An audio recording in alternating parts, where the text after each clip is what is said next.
Hi అండి. ఎంతో టేస్టీగా గుమ్మడికాయ పులుసు తయారీ. సో దానికోసం ముందుగా ఆయిల్ హీట్ అయ్యాక చిటికెడు మెంతులు, 1 స్పూన్ ఆవాలు, జీలకర్ర, నెక్స్ట్ 5, 6 వెల్లుల్లి రెబ్బలు వేసుకుని బాగా ఫ్రై చేయండి.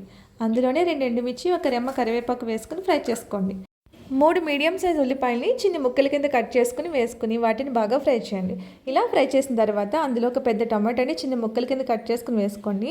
2 కప్పుల గుమ్మడి ముక్కలు కూడా వేసుకుని మొత్తం కలిసే విధంగా బాగా ఫ్రై చేసి అందులో కొద్దిగా పసుపు, ఉప్పు వేసుకుని బాగా కలుపుకుని మూత పెట్టి ముక్కల్ని మగ్గించుకోండి. ఈ విధంగా మగ్గిన తర్వాత ఒక పెద్ద నిమ్మపండు సైజ్ అంతా చింతపండు రసాన్ని వేసుకుని సరిపడా కారం వేసుకుని బాగా కలుపుకోండి. ఇలా కలిపిన తర్వాత ఒక 200 ml వరకు వాటర్ వేసుకుని కొద్దిగా సాల్ట్, చిన్న బెల్లం ముక్కను కూడా వేసుకుని మూత పెట్టి హై ఫ్లేమ్లో కర్రీని ఉడికించుకోండి. ఈ విధంగా కర్రీ దగ్గర పడుతుండగా మూత పెట్టి లో ఫ్లేమ్లో ఇంకో 2 నిమిషాల పాటు ఉడికించుకోండి. ఓకేనండి. సో ఫైనల్గా కొత్తిమీర వేసుకొని సర్వ్ చేసుకోండి. Thank you.